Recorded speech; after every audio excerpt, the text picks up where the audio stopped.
Hello, everyone, and welcome to the Verlicity AI podcast. I'm Christian Worthington, co-founder of Verlicity AI, and I'm so glad you're here. If you've been feeling like the pace of change is accelerating and hitting resistance from regulators and public attitudes, trust me, you're not alone. Today, we're taking a hard look at how and why our current attitudes and regulatory agencies might be holding back innovations that could genuinely save lives. And I'm Sandra Giffen, also a co-founder here at Verlicity AI. Many people are calling this era the Great Acceleration, where AI, from self-driving cars to personalized medicine, is advancing at breakneck speed. The opportunities are massive, but so are the obstacles. If you're wondering how we got the regulatory framework we have today and why it might feel outdated, stick around. We're going to unpack that history and show you how it shapes our present challenges. Exactly. And here's the thing. Our world is experiencing change in months that used to take decades. Yet we're clinging to rules made for a slower, more predictable time. That gap between rapid innovation and antique regulations can cause real harm, especially when we demand near perfection from AI while tolerating widespread human error. Doesn't that seem backward? Absolutely. Whether we're talking about medical diagnostics, self-driving cars, or groundbreaking drug discoveries, one question keeps popping up. Are we letting fear of AI mistakes overshadow the very real, ongoing mistakes humans make every day? In many cases, the data says AI is safer, but old regulations say not so fast. In this episode, we'll uncover the moral and practical costs of dragging our feet. We'll also trace back to the origins of modern regulation in the 20th century to see how we landed in this situation and why things need to change.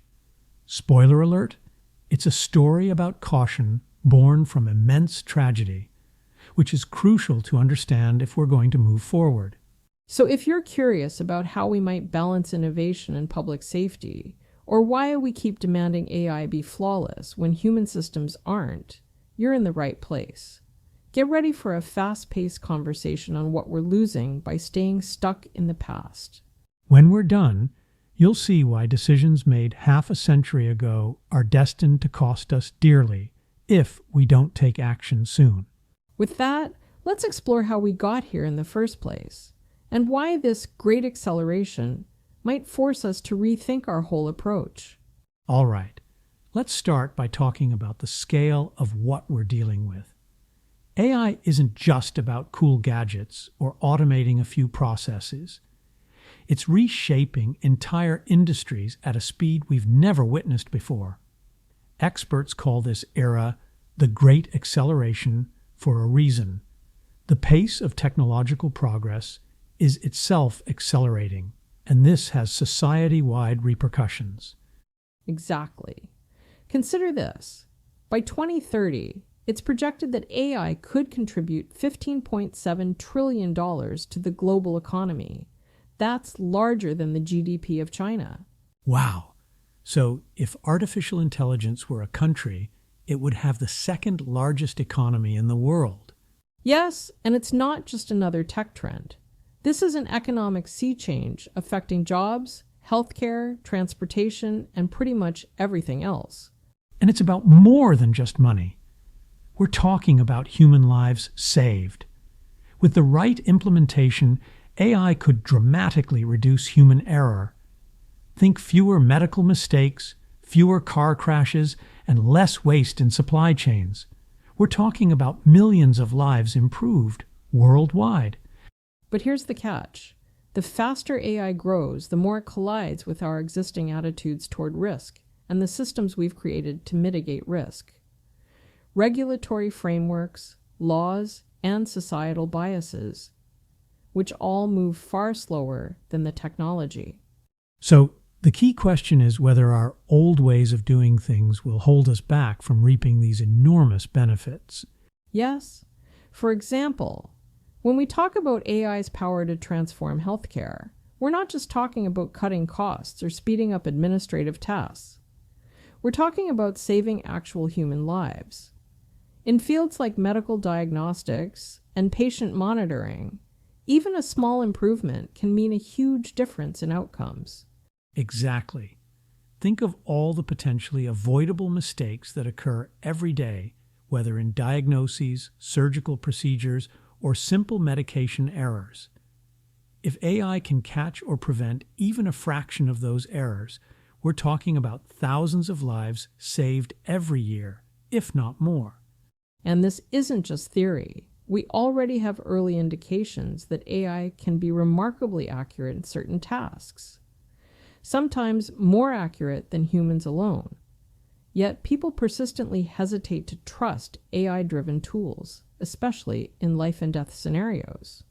Today, we're going to explore the root causes of that hesitation and ask some uncomfortable questions about the role society might play in this transformation. Right.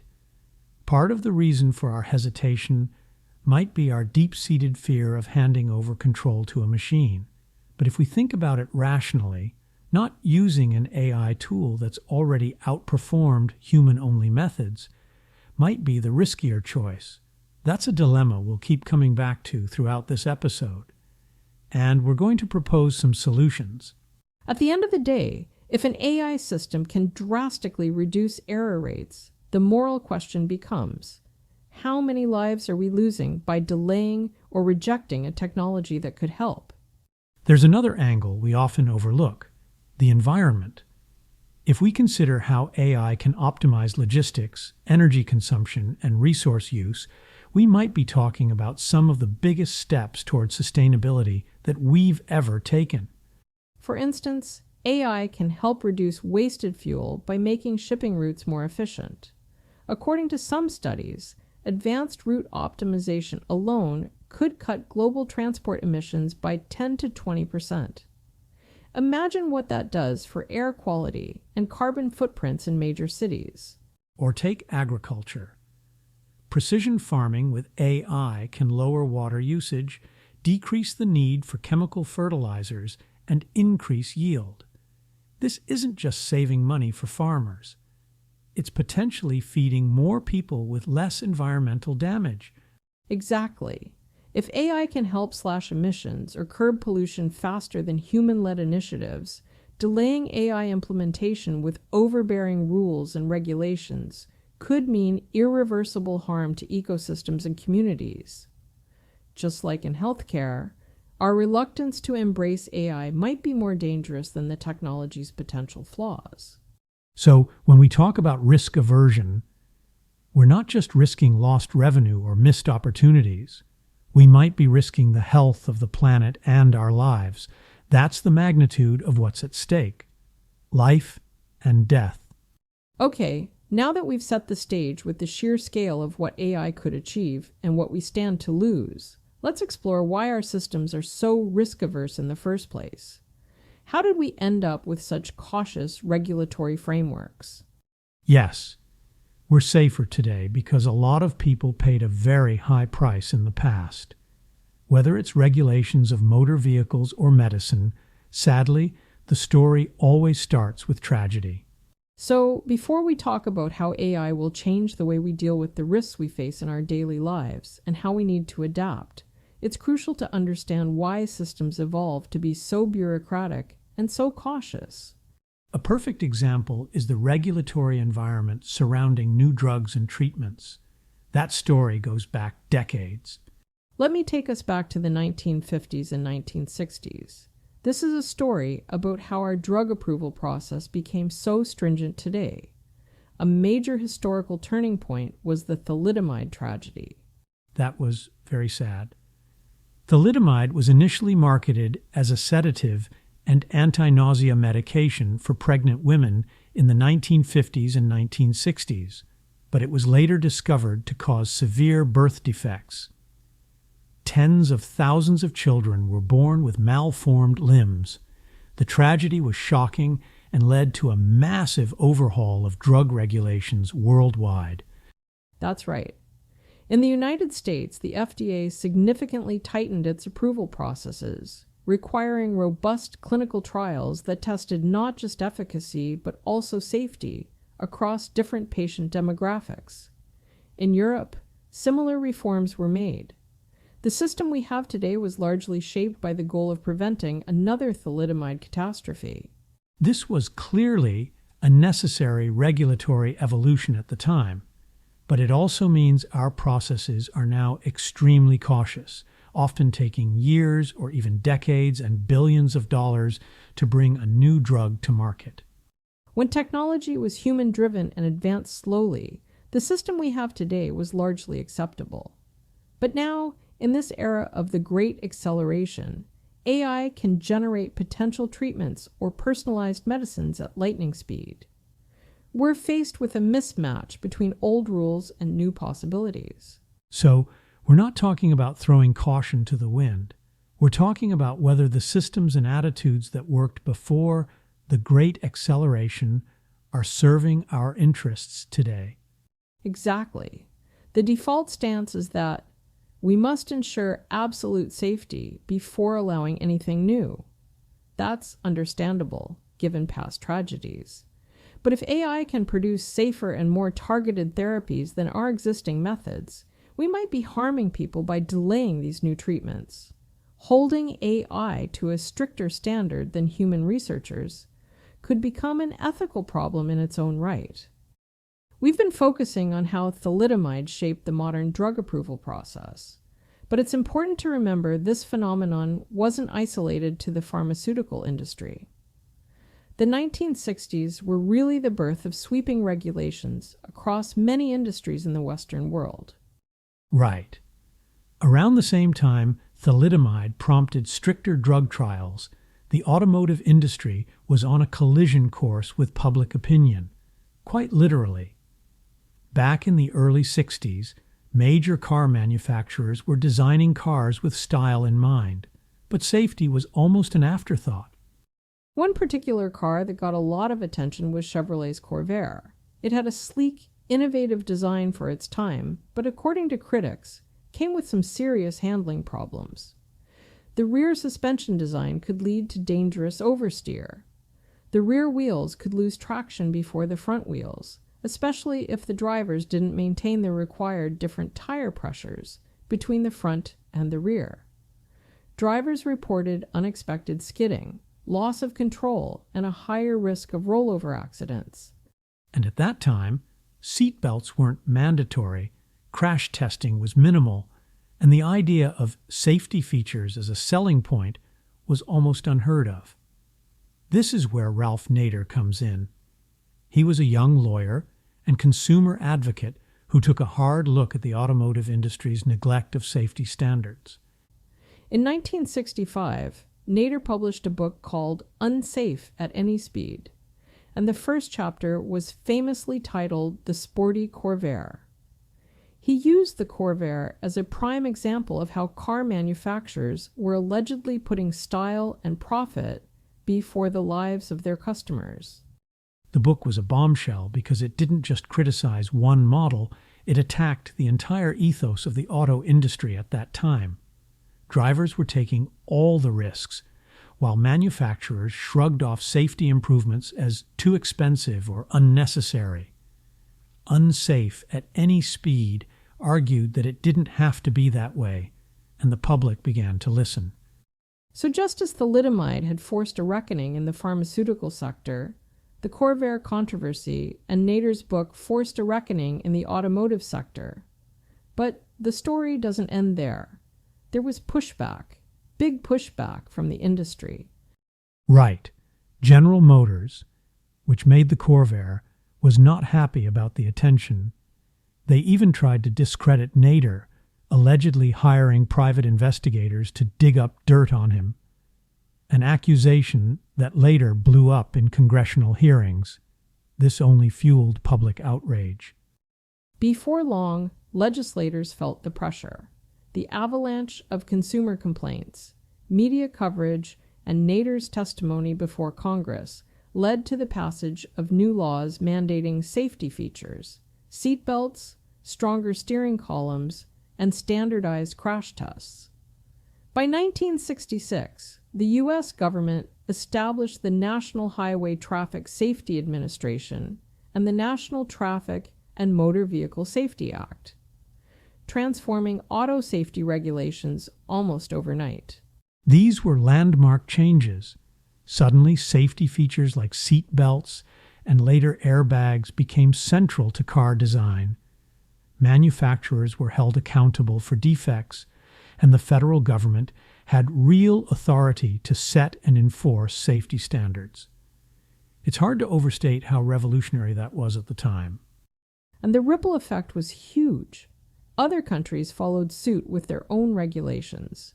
Just like with thalidomide, one significant tragedy, or in this case, one controversial car, spotlighted broader industry negligence and kicked off an era of intense scrutiny and reform. Lives were undoubtedly saved by these new rules, and this movement spread to many other consumer products. But the question we keep coming back to is whether these 1960s era regulations, designed for slower, more predictable technological change, still serve us well in the Great Acceleration.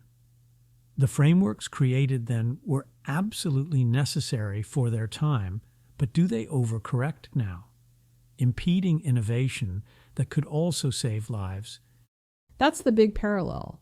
If you look at drug approvals post-thalidomide or auto safety post-Corvair, you see this push for caution over speed. This may make sense historically, but it can become a double-edged sword. We are now in an era where we can fix issues in real time, collect massive amounts of data remotely, and pivot quickly. And that brings us to AI. How do we adapt lessons from Nader's crusade for safer cars without letting the same regulatory inertia slow down potentially life-saving AI innovations? That's exactly what we're going to explore next. Because if the 1960s taught us anything, it's that yes, strong regulations can save lives, but they can also hold us back, preventing new solutions from entering the market. Unsafe at any speed wasn't just a takedown of the auto industry. It was a call to balance profit with public well-being. And that balance is exactly what AI needs today.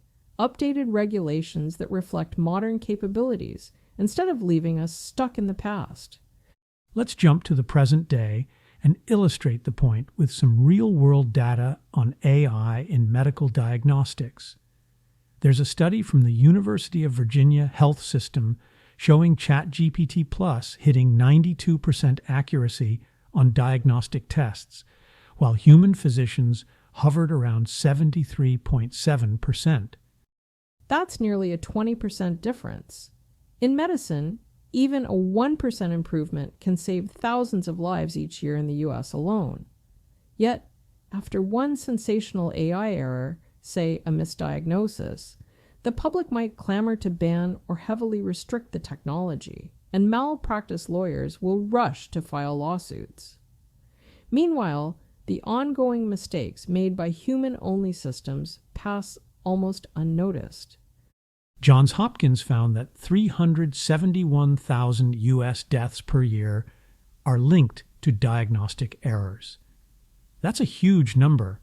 If AI can reduce that by even 20%, that's potentially tens of thousands of lives saved. So are we willing to let those lives be lost because we are afraid of an AI mistake hitting the front page? And it's not just about saving lives. It's also about improving efficiency. Any tool that substantially reduces that number deserves serious consideration, even if it's not perfect. When you look at these statistics, you start to see a pattern. We might be prioritizing avoiding AI-related scandals over actually saving lives. Psychologically, it's sometimes scarier to say, a computer messed up my diagnosis, than a human doctor made a mistake. But from a utilitarian standpoint, a mistake is a mistake, regardless of who makes it. This is what we mean by risk aversion and bias against AI.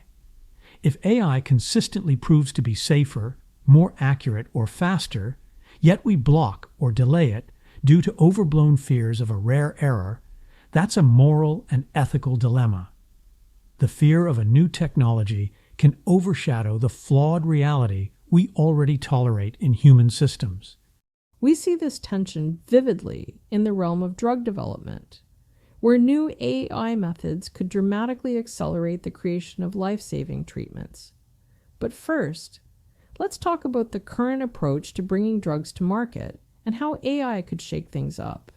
We touched on this earlier, but let's dig deeper.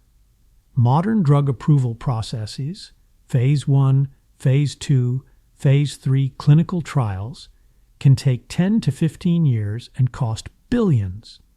This cautious system was built to protect patients from incomplete testing, especially after historical disasters like thalidomide. Right. No one wants a repeat of that tragedy. However, these protocols were designed in an era of slow, incremental drug discovery. Researchers would spend years on a single molecule. AI, on the other hand, can potentially generate hundreds of promising drug candidates in a fraction of the time, or even create personalized treatments for individual patients. This mismatch sets the stage for a huge policy question. Do we continue with the same exhaustive testing pipeline that might be overkill for extremely targeted AI-designed therapies, especially if these therapies show they're safer than older drugs? Some ethicists argue that once there's compelling evidence an AI-designed drug outperforms existing treatments, delaying its release could be unethical, akin to withholding a better solution. But the regulatory system typically insists on large-scale trials, even if the patient population is tiny or the treatment is hyper-customized. One cutting-edge example is Larry Ellison's announcement that his company is working on AI-driven technology to produce personalized mRNA cancer vaccines within 48 hours. That's practically just-in-time medicine, letting us tailor a vaccine to a patient's specific tumor genetics in days. If you think about how game-changing that is, traditional cancer treatments can take months or years to develop. If the tumor mutates, that older approach might be obsolete. But with an AI-driven system, you can keep adapting the vaccine in near real time. The challenge, of course, is regulation. If each vaccine is unique to the patient, do we demand standard multi-year clinical trials for each version? That would be practically impossible. And if we deny patients these faster vaccines, are we essentially letting them suffer under less effective treatments? It's a prime illustration of how we might be letting our fear of AI mistakes overshadow the potential to save lives. If the data shows these personalized vaccines consistently beat standard care, our risk aversion might be a bigger danger than the AI itself. Let's push that idea further. If an AI can craft a therapy for a single patient, why not for a small population with a rare disease? What the drug industry calls an orphan disease, affecting maybe a couple hundred people worldwide. Precisely.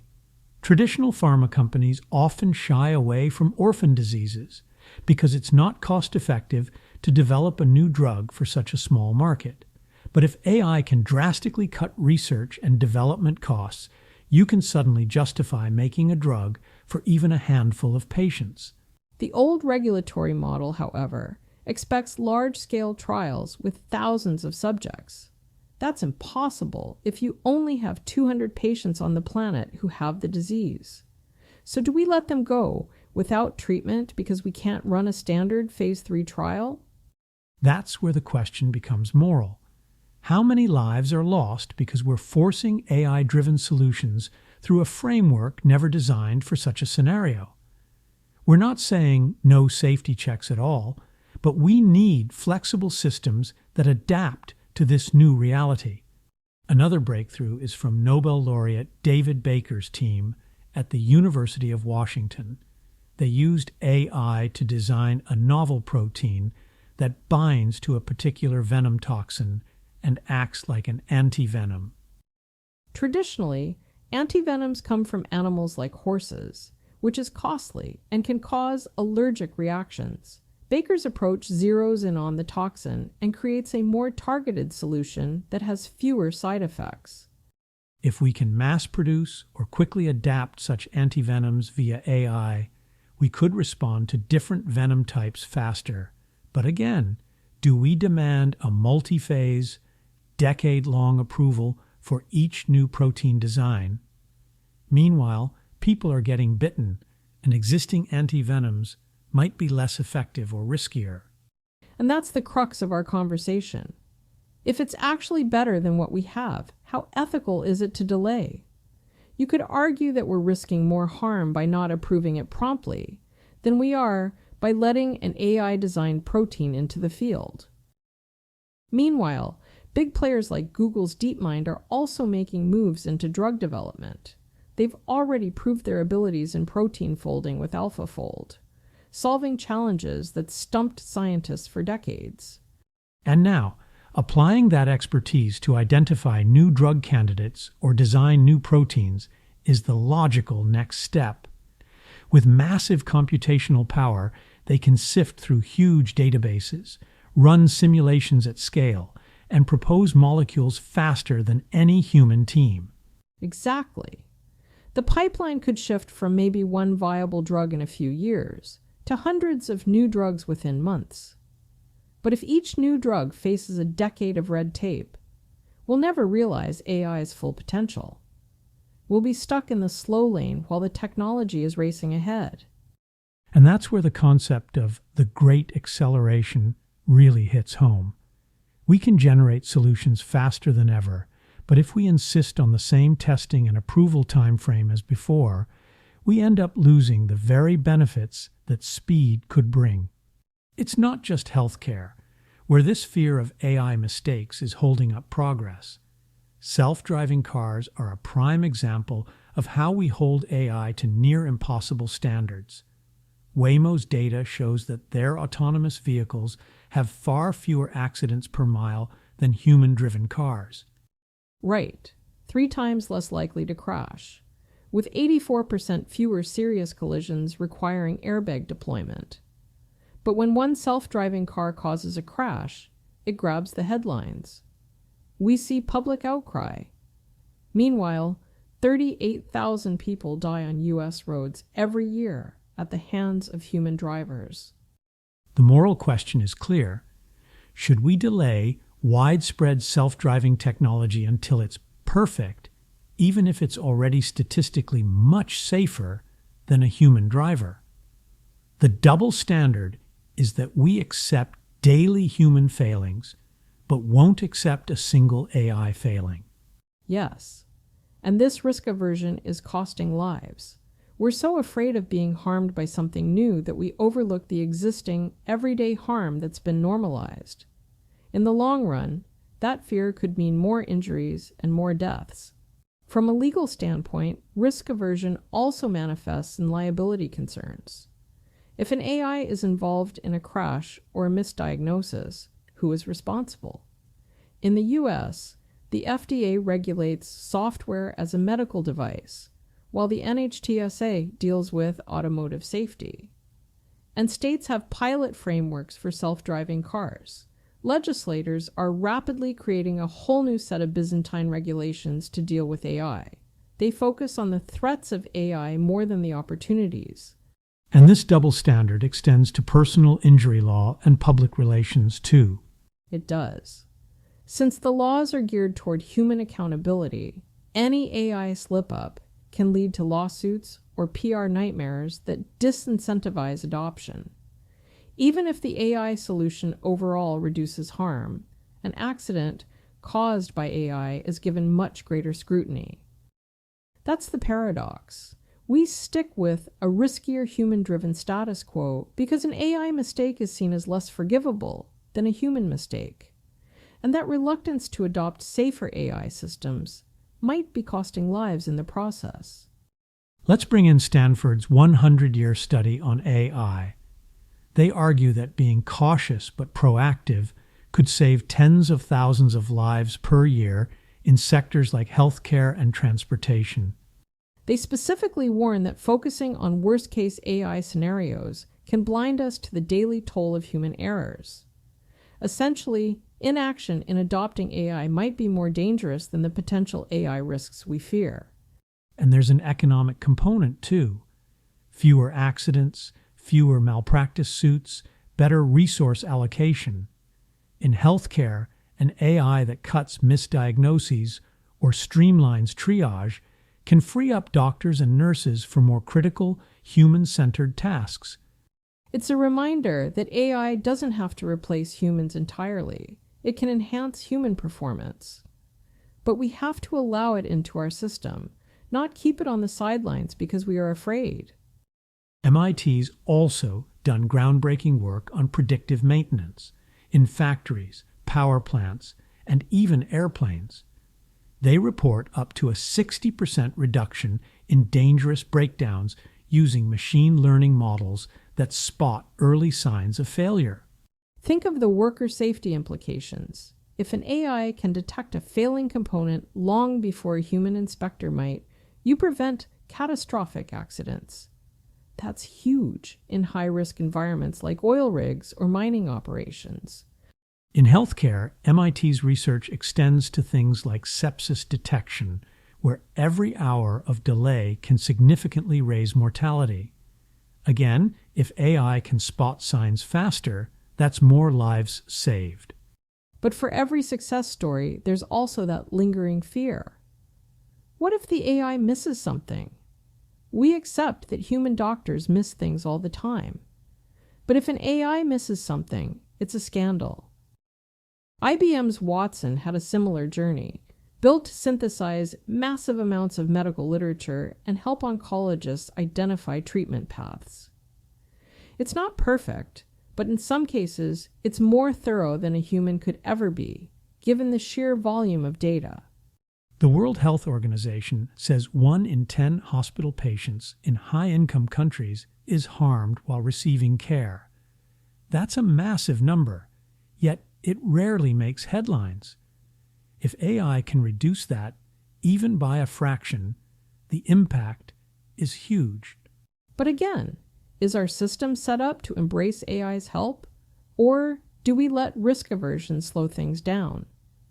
If we insist on zero AI mistakes, we might remain stuck with the higher error rate of human-only approaches. We also worry about bias in AI, which is valid, but the University of Toronto's AI Ethics Lab found that with proper data and ongoing checks, AI can be less biased than humans in some applications. Humans carry implicit biases that are often invisible, whereas AI bias can at least be measured and corrected systematically. In rural emergency rooms in Ontario, AI-driven triage improved consistency across demographic groups. So, ironically, not using AI might perpetuate more bias if we rely on flawed human judgment. The key is implementing active safeguards, not dismissing AI altogether. Given everything we've talked about, personalized mRNA vaccines, orphan disease treatments, AI antivenoms, how do we update our drug approval process to reflect these new capabilities? One idea is to implement adaptive trials, which can scale up or pivot quickly as data comes in, rather than waiting for rigid multi-phase processes that can span a decade. We could allow conditional approvals for AI-developed drugs that are significantly better than existing treatments, while continuing to collect real-world data post-approval.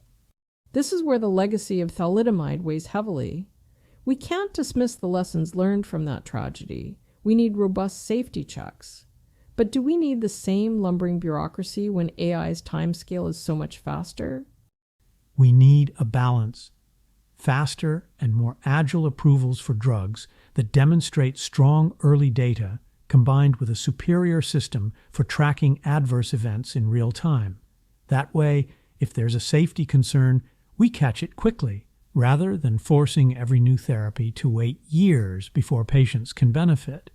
We often assume humans are the gold standard, but in many tasks, diagnostics, pattern recognition, data analysis.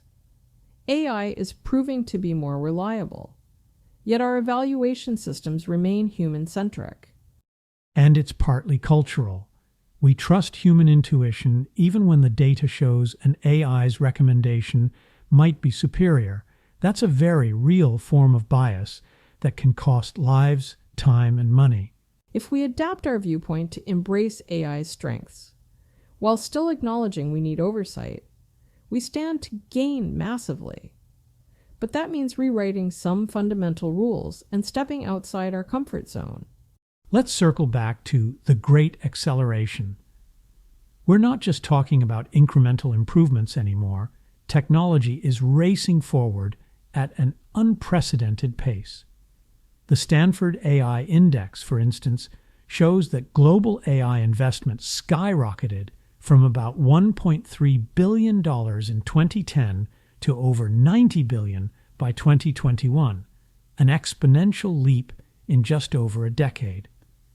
Predictions for 2025 put the number at $200 billion. And that's only part of the picture. OpenAI found the computing power used in the largest AI training runs has been doubling every few months, far faster than Moore's law. AI research output, including patents and peer-reviewed papers, has been on a similar tear, doubling every few years. It's like we're strapped to a rocket and the boosters are still firing.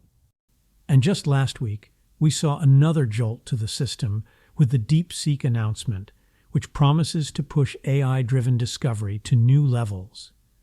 Early reports suggest DeepSeek's algorithms can sift through massive unstructured datasets at blazing speed, pulling out insights that would take human researchers months or even years to find. That's huge. If DeepSeek delivers even half of what it claims, it could dramatically accelerate everything from biotech research to environmental modeling, giving us advanced warning on critical issues like disease outbreaks or climate tipping points. And it's happening right now, not 5 years from now. That's the core of the Great Acceleration. Not only do new technologies emerge rapidly, but they're also improving at an ever-increasing rate. In this environment, it's not difficult to see how entire industries could be revolutionized practically overnight.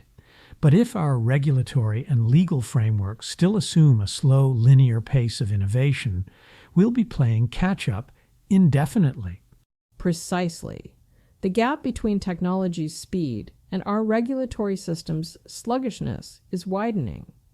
Every year of delay or overcautious gatekeeping means we're potentially missing out on breakthroughs that could save lives, reduce environmental harm, or revolutionize industries for the better. Imagine if DeepSeek, if fully deployed, could save months of critical analysis in vaccine development or climate modeling. And the Great Acceleration isn't just about massive projects like drug discovery or self-driving cars. One of the most striking points in the latest DeepSeek announcement is that their system can run on relatively inexpensive hardware, GPUs like the ones many of us already have in our laptops. Yes. If AI doesn't need expensive, specialized data centers, we'll start seeing a flood of applications that were previously too low margin or out of reach. It means the Great Acceleration is coming to everyday devices and industries we never thought AI would touch. That's why we keep stressing real-time oversight and adaptive regulations. We can't afford to wait a decade to prove something that's already outpacing human performance in preliminary data. Of course, we need guardrails. Nobody's suggesting a tech free-for-all, but those guardrails need to be as agile as the technology. Otherwise, we're essentially making a choice to let human errors, inefficiencies, and outdated methods persist. In a world where an AI like DeepSeek can comb through mountains of data in days, our biggest risk might be underutilizing AI, not overusing it. And that's what the Great Acceleration demands. A new mindset where we see how quickly solutions can emerge, and how quickly we need to adapt our frameworks. sticking to old procedures in this environment isn't just slow, it can be downright harmful if it blocks or delays innovations that could make a real difference. So what's the bottom line? It's obvious that the pace of change won't slow down for us. We have to act now to create regulatory systems that let us harness these breakthroughs without letting red tape hold us back. If DeepSeek's technology can do in weeks what once took years, imagine what we'll see in the next 5 or 10 years. We need to be ready today. We've covered a lot in this episode. From the history of regulation in the 1960s to AI outperforming human doctors to 48-hour personalized vaccines and even self-driving cars that are statistically safer than human drivers. But here's the catch. Bringing these technologies to market quickly raises serious liability questions. Exactly. If an AI-driven therapy or device injures someone, even if it's an outlier event, critics could accuse the developers or healthcare providers of careless disregard for human life. That threat alone can freeze innovation in its tracks. No company wants to face massive lawsuits or reputation damage for adopting a technology that's generally safer, but not perfect. Right. Our current laws were set up under the assumption that humans or human-led organizations are fully liable for mistakes. But what happens when an AI is making decisions or designing treatments? We need new legal frameworks that give room for staged rollouts. That means carefully releasing a new AI tool in controlled environments with appropriate safeguards and gradually expanding once the data shows it's safe. A 2021 Brookings Institution report highlights how outdated liability laws can hamper the quick deployment of life-saving AI solutions. If the legal system is too rigid, organizations might steer clear of innovations that could drastically reduce errors, like misdiagnoses or car accidents, because they are afraid of catastrophic lawsuits at the first hiccup. Meanwhile, companies like Google are moving forward. Its Isomorphic Labs spin-off expects to have its first AI-generated drug ready for trials by year's end, and they anticipate developing hundreds of new drugs in the near future. If we don't adapt liability laws, the pipeline for these breakthroughs could get clogged quickly. So, a big part of the solution is creating risk-sharing mechanisms and safe harbor provisions. Under these, if a developer or hospital follows best practices, discloses known risks, and gathers ongoing safety data, they shouldn't be penalized for rare AI errors, any more than a human doctor is penalized for the limitations of human judgment. This frees innovators to tackle grand challenges without the paralyzing fear of litigation. But of course, liability reform alone isn't enough. We also need to gather evidence faster and respond in real time. That's where data comes in. And that's what we'll talk about next. So let's talk about real-time data collection. Right now, drug approvals or automotive safety rules often rely on lengthy trials and static tests that can take years. What if we pivot to a model where a newly approved AI system is continuously monitored and decisions can be updated as the data comes in? This is crucial. Imagine an AI-driven therapy that has shown strong evidence in early trials but hasn't gone through the entire decade-long process. Under real-time data collection, it could receive a provisional approval, allowing patients to benefit right away. Meanwhile, regulators and developers would watch the results closely. If any alarming signals pop up, they intervene immediately. It's a lot like how software updates work in tech. You launch a beta, you monitor user feedback, and you patch issues as they arise. But in medicine or transportation, we've historically waited until something is perfect. That's partly why adopting these AI breakthroughs can feel painfully slow. Yet the truth is, many of these AI solutions are already beating human error rates. Delaying them for years is ethically questionable if we have mechanisms to keep tabs on performance in real time. Plus, real-time monitoring can highlight issues that traditional trials miss, because real-world usage often differs from controlled studies. This approach also makes it easier to deploy staged rollouts. Maybe you start with a specific hospital network or a particular city for self-driving cars. As data confirms safety and efficacy, you expand. That drastically reduces risk compared to a nationwide launch from day one. And the data itself can be more granular, tracking specific demographics, usage patterns, or environmental conditions, so we can address concerns like bias or geographic differences much faster. But all this requires one more piece of the puzzle: regulators who can actually handle this flood of information. So, here's the final piece. If we collect data in real time, we're going to generate massive streams of information: patient outcomes, vehicle telemetry, environmental conditions, you name it. Our current regulatory bodies, built for slower, more manual processes, could get overwhelmed. Yes, manually reviewing millions of data points on drug efficacy or billions of miles of autonomous driving logs is impossible. But AI can come to the rescue here too. Agencies like the FDA or NHTSA need their own AI tools to sift through real-time data, flag anomalies, and even predict potential risks before they escalate. This kind of AI-driven oversight can help regulators spot early warning signs, a spike in adverse drug reactions, for example, long before it becomes a full-blown crisis. And it can do so faster than any human-led team could. Of course, that means we need to train and equip regulatory staff to understand and supervise these AI analytics. We don't want a black box. We want an explainable system that helps regulators intervene quickly when something's off. Exactly.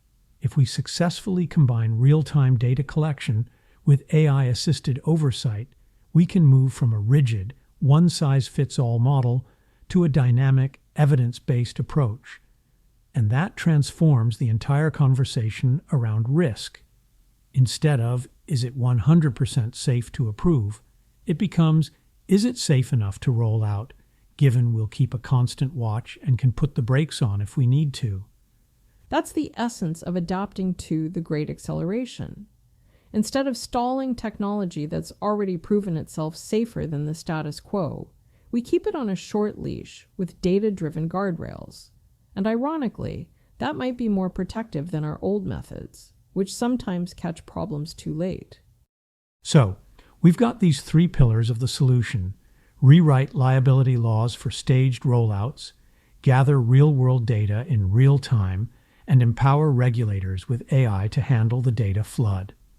If we can implement all three, we stand a far better chance of harnessing AI's benefits without sacrificing public safety. We've walked through a lot of ideas, from the historical backdrop of the 1960s and how regulation was born out of tragedy, to the breakthroughs in AI that promise to outstrip human performance in almost every domain.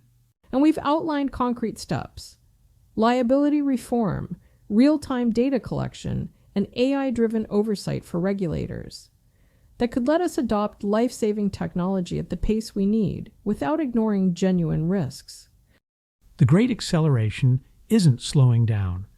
If we don't adapt, we risk letting outdated laws and fear of lawsuits keep us from solutions that might save thousands, if not millions, of lives. That's the paradox. Being too cautious could actually be the more dangerous path. So our hope is that whether you're a policymaker, an entrepreneur, or just someone curious about the future, you'll see the moral imperative here. Waiting too long can cost more lives than rare AI failures ever would. Thank you all for tuning in to the Verlicity AI podcast. We hope this expanded look at liability, real-time oversight, and AI-driven regulation sparks new conversations about how we can embrace innovation responsibly. Remember, the future isn't just coming. It's already here. Let's make sure we're ready for it. If you'd like to learn more about Verlicity AI, visit us at verlicity.ai, and don't forget to subscribe and share this podcast with your network. This has been Christian Worthington And Sandra Giffen. Thanks for joining us, and we'll see you soon on the next episode of Verlicity AI. Until next time, stay curious and stay open-minded.